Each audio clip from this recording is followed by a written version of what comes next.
Bonjour et bienvenue dans Prière Inspirée. Je suis heureux de vous retrouver dans cette troisième journée, dans cette série 2 semaines au cœur de la prière. On est en train d'étudier 10 types de prières. On a parlé de cette prière de dédication où on recherche et après on se soumet à la volonté de Dieu. Et on a parlé de la prière de la foi. Aujourd'hui, je vais parler de la prière d'abandon. La prière d'abandon, ce n'est pas la prière où on abandonne, mais c'est la prière où on s'abandonne, où on abandonne notre fardeau. Donc on se décharge de nos soucis aux pieds du Seigneur.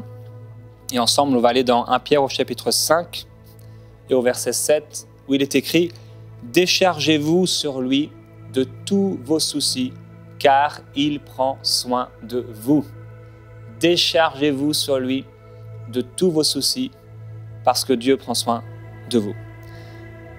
Alors, en lisant ce verset, on peut voir que, contrairement à ce que beaucoup pensent, ce n'est pas au Seigneur de prendre nos soucis ou de nous décharger de nos fardeaux. Mais c'est à nous de nous décharger sur lui de nos fardeaux. Beaucoup d'entre vous, vous portez des fardeaux, de lourds fardeaux. Jésus en a parlé de ces lourds fardeaux que certains portent, certains aussi mettent des lourds fardeaux sur les autres. Et le fardeau, ça peut être différents types de choses. Certains, vous portez, vous savez, des sacs sur votre dos.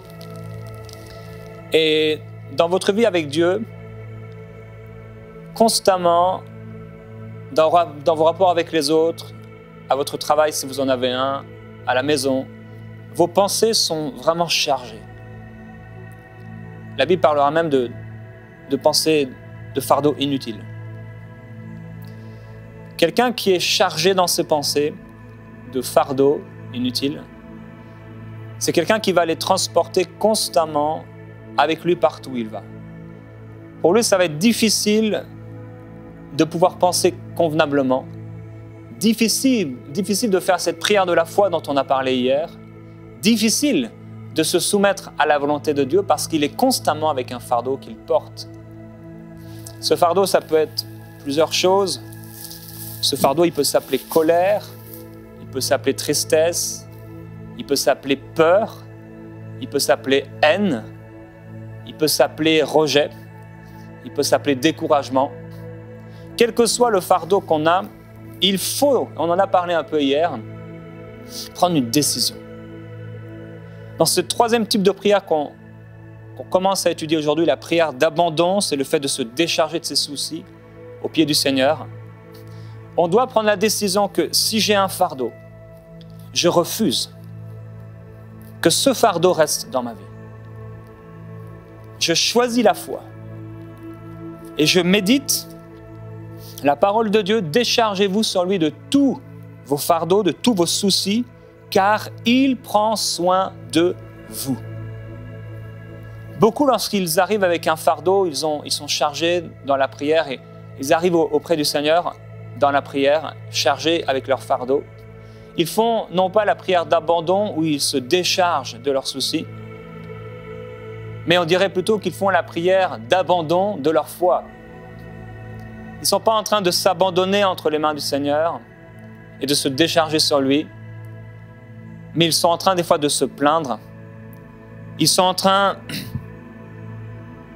de proclamer, de confesser combien ils sont découragés, combien ils sont tristes, combien ça ne va pas, combien c'est dur. Et dans la prière, au lieu d'être visibles quelque part, ils mettent leur fardeau devant eux. Et Seigneur, combien c'est dur, combien c'est difficile. Et ils prennent, comme un enfant peut prendre un doudou dans ses bras, leur fardeau. Parfois, certains, on a l'impression que ce fardeau, il est à eux. Prends mon fardeau, Seigneur. Mais on doit prendre une décision. Ce fardeau, dans ce temps de prière, dans cette prière d'abandon, je l'abandonne. Je le dépose. Et quand je le dépose au pied du Seigneur, je refuse qu'il essaie de me suivre, qu'il essaie de me rattraper. Je refuse de repartir avec, après avoir prié, comme beaucoup le font. Si je prie pour que Dieu me délivre d'un fardeau, quand j'ai terminé de prier, le fardeau n'est plus là. Le fardeau doit disparaître de notre vie. Alors, quand on prie et qu'on est chargé, qu'on est fatigué, il faut comprendre, mon pasteur Olivier Derain disait ça, la prière de plainte n'existe pas au ciel. Il n'y a pas de bureau de plainte au ciel. Alors, Dieu est tellement bon que nous n'avons pas à nous plaindre de notre situation. Il la connaît et il y a un verbe ici qui est utilisé, c'est qu'il prend soin de nous. Et un temps qui est utilisé, c'est le temps présent. Si je me décharge sur le Seigneur, et d'ailleurs en tout temps, Dieu prend soin de moi. Quand je vais choisir de me décharger sur lui, refuser l'inquiétude, j'ai une promesse, il prend soin de moi. Alors, cette inquiétude, c'est vraiment quelque chose qui va tuer la foi. On a parlé de la foi hier, et cette inquiétude, ça tue la foi. Cette inquiétude, ce sont ces pensées de peur, ce sont ces pensées qui ont une vision ténébreuse du futur, de cette situation, et qui nous font constamment penser à des choses négatives. On a parlé hier de cette plateforme de foi, mais quelqu'un qui est dans l'inquiétude, c'est une plateforme d'inquiétude. On peut la ressentir. La personne est chargée. Et comme je le disais au début, quand tu es avec ce fardeau constamment sur toi, partout où tu vas, parce que tu es chargé dans tes pensées, tu n'es pas libre, c'est pas limpide, c'est pas clair, et ta perception des événements, ta perception des choses, ta perception de toi-même, ta perception des gens, ta perception de Dieu, elle est faussée. Tu vois tout à travers tes doutes, tu vois tout à travers tes difficultés, tu vois tout à travers tes inquiétudes et peut-être à travers ta peur. Alors, l'inquiétude, c'est une porte d'entrée pour le diable. Le fait d'avoir peur, le fait de s'inquiéter constamment et de proclamer des paroles d'inquiétude, on est en train de donner, la Bible parle de ça dans les Proverbes, elle dit que celui qui est insensé, celui qui est stupide, de sa bouche sort comme une cuillère avec laquelle on va le frapper. Tellement il est insensé. Il parle des choses qui vont devenir pour lui des pièges. Il creuse une fosse, un trou par ses paroles négatives et il y tombe. On doit faire attention et quand on parle de cette prière d'abandon, mais aussi au niveau de la foi, à ce qui sort de notre bouche. Refuser les paroles d'inquiétude. Refuser les pensées d'inquiétude. C'est une décision. Vous savez, le Seigneur ne le fera pas pour nous, c'est vraiment une responsabilité qu'on doit comprendre. Dieu nous appelle à maturer, Dieu nous appelle à grandir spirituellement. Dieu nous appelle à ne plus être des bébés, où le bébé, on le transporte, on en fait ce qu'on veut, sans qu'il puisse se débattre. Non, Dieu nous appelle, au bout d'un moment, à prendre nos responsabilités. Et Jésus dit, ayez foi. Quand je suis inquiet, je dois refuser de laisser cette inquiétude s'enraciner en moi, au point où je ne peux pas prier cette prière de la foi. Dans Matthieu chapitre 14, au verset 30, c'est ce passage bien connu de Pierre qui est là, et Jésus, Pierre va lui proposer, va lui dire, mais si c'est toi, ordonne-moi d'aller vers toi. Et au verset 29, donc Jésus va lui dire, eh bien viens. Il va sortir de la barque, et on lit, au verset 30, « Mais en voyant que le vent était fort, il eut peur. Et comme il commençait à s'enfoncer, il s'écria, « Seigneur, sauve-moi !» En voyant que le vent était fort, il eut peur. Je ne sais pas dans ta vie, dans votre vie, quel est le type de vent, quelle est la tempête qui vous attaque. Mais ça peut faire peur. Et c'est une chose de ressentir le sentiment de peur, c'est une autre chose que de l'accepter et de ne pas y résister. Jésus a été tenté en toutes choses comme nous. Il a été tenté par la peur, il a été tenté de s'inquiéter. Par contre, il a toujours résisté, parole de Dieu qu'il était. Et on doit nous aussi résister à la peur, résister aux inquiétudes, parce que le but de cette peur, c'est de prendre de plus en plus de place en nous pour nous empêcher de porter du fruit, pour nous empêcher de prier avec ferveur, pour nous empêcher de prier des prières de foi, pour nous empêcher d'être une source de bénédiction autour de nous. Alors, à chaque pensée d'inquiétude, on doit prendre autorité. Dès qu'on commence à s'inquiéter, on doit ne refuser que nos pensées commencent à vaquer à ces inquiétudes. Et on doit les remplacer par la parole de Dieu. Quelqu'un a dit cette expression bien connue, on ne peut pas empêcher des oiseaux de voler au-dessus de notre tête, mais on peut les empêcher de faire un nid sur notre tête. Plusieurs personnes d'entre vous, il est possible que les oiseaux d'inquiétude aient fait un tel nid sur votre tête au point où vous êtes trop oppressé spirituellement et peut-être même que certains d'entre vous, vous avez un mauvais esprit qui est là dans votre âme, logé quelque part à l'intérieur de vos pensées et qui vous amène constamment dans des pensées d'inquiétude. Constamment, ça revient, ça revient, ça revient. Ce n'est pas parce que vous êtes attaqué par l'inquiétude que vous avez un mauvais esprit, mais certaines personnes en ont un, ou alors ils sont oppressés par des mauvais esprits, des esprits de peur, des esprits d'inquiétude, et on doit s'y opposer. Quand on passe du temps avec le Seigneur, parce qu'on est son disciple, et plus que ça, parce qu'on est son enfant. Dans le livre d'Osée, il dit « Tu ne m'appelleras plus mon maître, tu m'appelleras mon mari ». Quand on développe cette relation avec le Père, au point où il n'est plus notre maître, « Ô Éternel, Dieu des armées, toi qui es loin, merci parce qu'aujourd'hui je respire grâce à toi », et qu'on commence à développer cette relation d'époux, d'épouse, ça change quelque chose. Je ne suis pas surpris quand je me réveille le matin qu'Annabelle, que mon épouse soit allongée à côté de moi. Ça me surprendrait par contre que mon voisin soit allongé à côté de moi. Je ne suis pas surpris que Dieu prenne soin de moi. Je ne suis pas surpris que Dieu m'aime. Je ne suis pas surpris parce que j'ai développé cette relation d'épouse avec l'époux. Qu'il est bon, qu'il prend soin de moi, qu'il veut me faire du bien. Il est pour moi. Il dit, tu ne m'appelleras plus mon maître. Tu m'appelleras mon époux.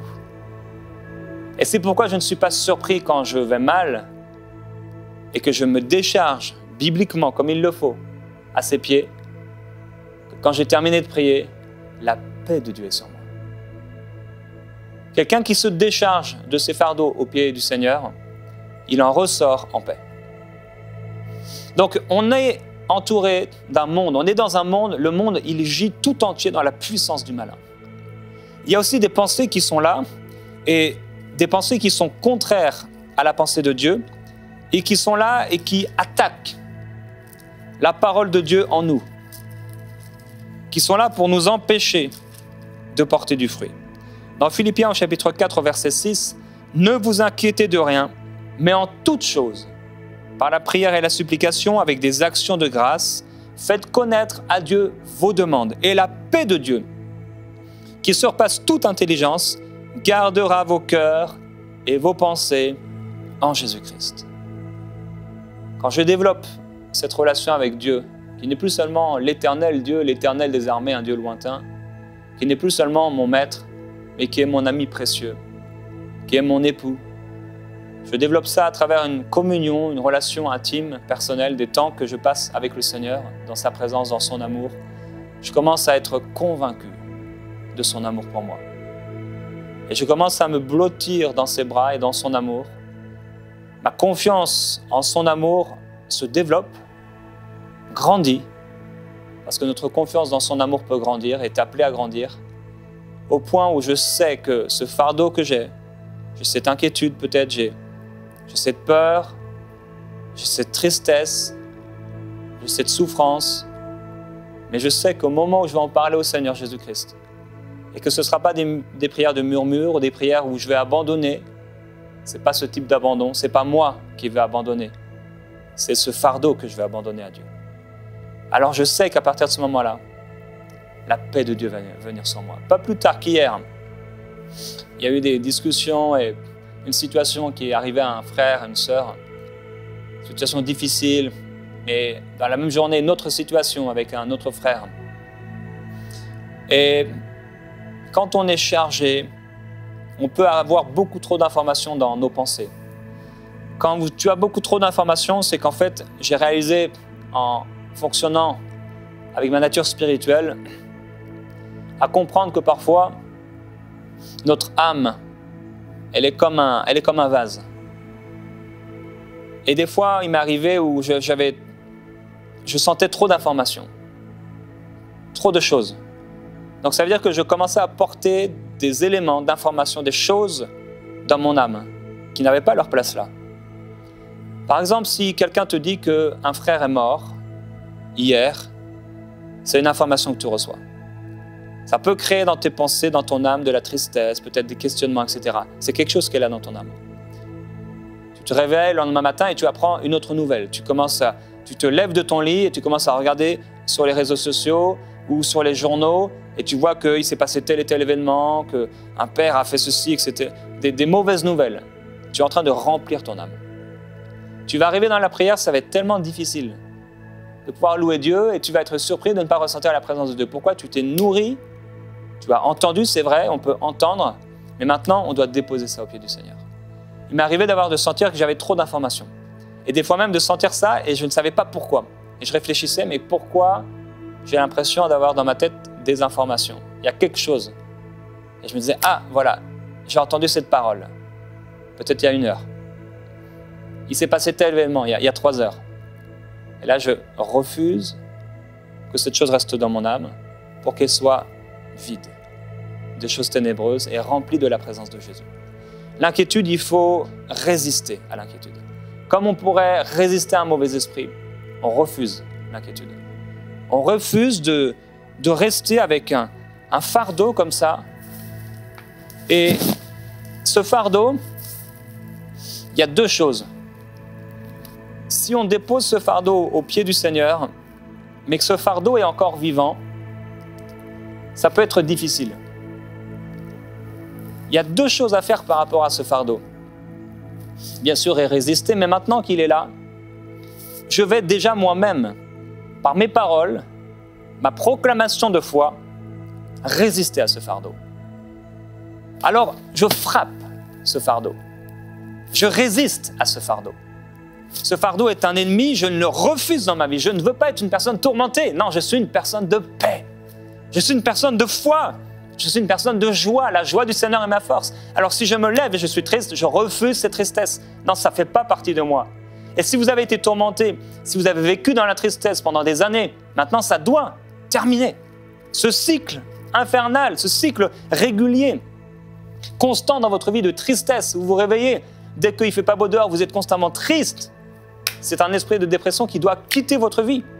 Ou ce sont des pensées que peut-être vous avez héritées de vos parents, ça doit vous quitter. Alors, on résiste à ce fardeau. Par notre proclamation de foi, par nos paroles, on résiste à ce fardeau. Et une fois qu'il est bien abîmé, entre guillemets, on le dépose au pied du Seigneur. C'est 2 étapes. Je résiste. Parce que sinon, s'il est encore bien vivant, je vais arriver dans la prière, entre guillemets, arriver dans la prière, et je vais dire, oh, Seigneur, c'est tellement difficile, Seigneur, tu ne comprends. Et je vais être dans une prière de murmure, peut-être dans une prière de plainte. Ce ne sera pas une prière de foi. Première étape, c'est ma relation avec le fardeau. Je refuse ce fardeau. Il ne m'appartient pas. Je ne suis pas né pour vivre avec ce fardeau. Je ne suis pas né pour vivre avec l'inquiétude, la colère, la tristesse. Je dépose ça au pied du Seigneur.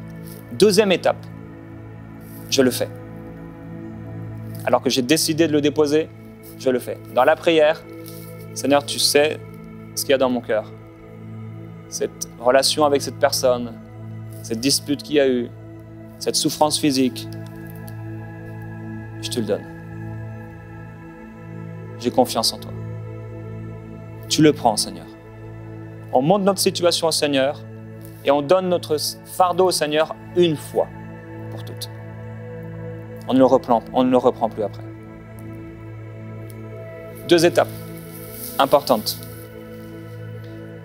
Dernier point que je voudrais aborder avant de prier ensemble. On a lu tout à l'heure, Dieu prend soin de nous. Comme on l'a dit dans cette semaine, on doit croire que Dieu existe, mais on doit croire en sa nature. Il est un Dieu de bonté, il est un Dieu d'amour. Il prend soin de moi. Et alors dans la prière, c'est ce qu'on va faire aujourd'hui. On va le déclarer. Dieu prend soin de moi. Il le fait. Il ne le fera pas demain. Au moment où je prie, je sais que Dieu prend soin de moi. Alléluia.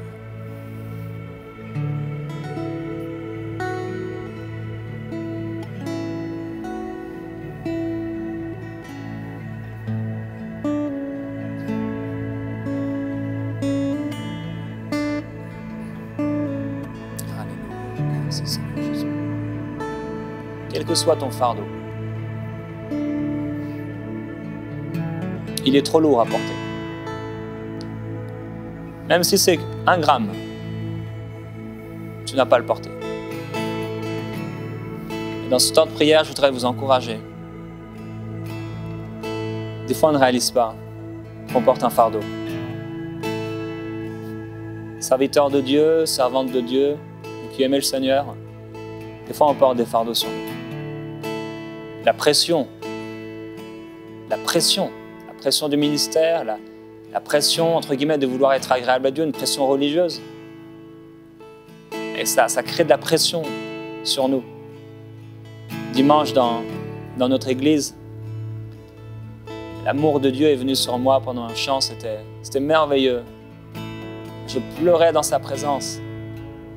Et quand son amour a commencé à me toucher, j'ai réalisé, ah, mais il y avait de la pression sur moi.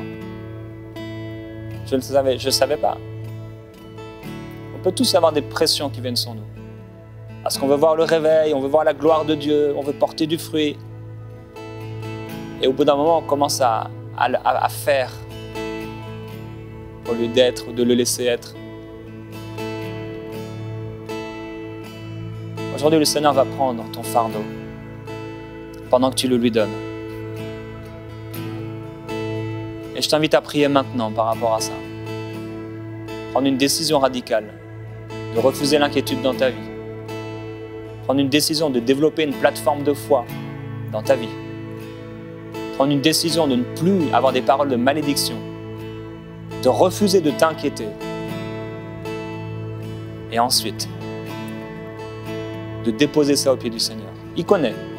Il sait exactement, il était là. Il a mieux vu que toi la situation. C'est pour ça que cette prière de déposer, c'est pas tu vas expliquer toute ta situation. C'est une décision de foi. De dire Seigneur, tu connais cette pression. Alléluia. Oh, Sobamaïke. Jésus-Christ, Jésus-Christ, Jésus-Christ, oh, Samamambrota Kalafaya. Tu connais ce problème, ce qui m'angoisse, c'est lourd sur moi. Tu connais ce problème. Tu connais ce qui m'angoisse. C'est lourd sur moi. Et je ne veux pas le porter. Je te le donne. Oui. Je te le donne, Seigneur.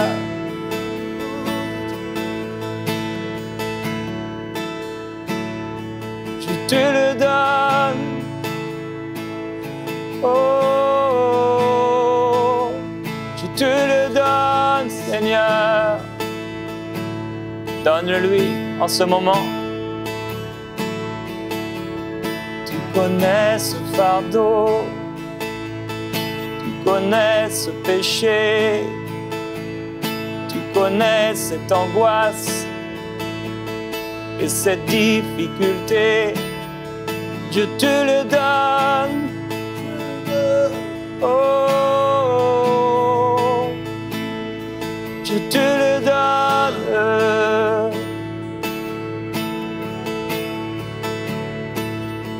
je te le donne,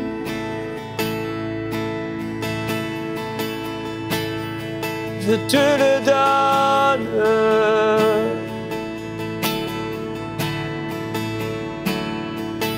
Tu es mon Père céleste, tu es le bon berger, oh oui je t'aime, oui je t'aime, je refuse la peur, je refuse de marcher dans les ténèbres, dans les ténèbres. Je n'en veux plus.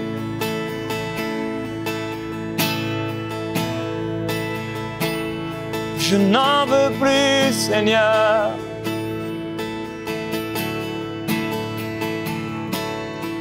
Je n'en veux plus.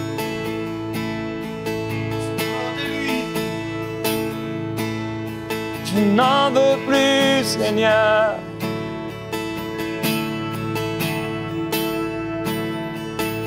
Alléluia. Tu es si bon, Seigneur. Tu es si grand, Seigneur.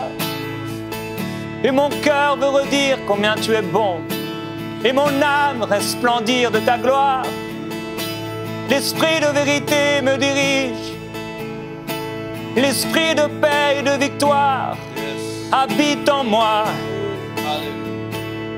Il vit en moi. Oh, je suis rempli de l'esprit de Jésus. Et je dis à ces circonstances, au nom de Jésus-Christ, vous êtes déracinés et sans puissance. Je n'en veux plus. Non, non, non. Je n'en veux plus. Je te les donne, Seigneur Jésus-Christ. Je te les donne, je donne ce fardeau. Je le dépose maintenant au pied de la croix, là où ton sang a coulé. On a percé ton côté. De l'eau en est sortie, du sang en est sorti, pour que je sois pur, que je sois fort, que je sois plus que vainqueur par celui qui m'a aimé. Alléluia. Oh, Sabambole Abaï de Sete Belelo. Et l'Esprit crie en moi, Abba Père. Et si Bramando Loboya Sotoboria. Imraso Mendili Boko Brababaye Sotoboya Tarabaye Sete Brokoya. Alléluia. Oh, Sobrababaye Sekele Bele Brababaye Bebelia Mande Sotokoria. Alléluia. Merci Jésus-Christ. Tu me remplis de joie et du Saint-Esprit.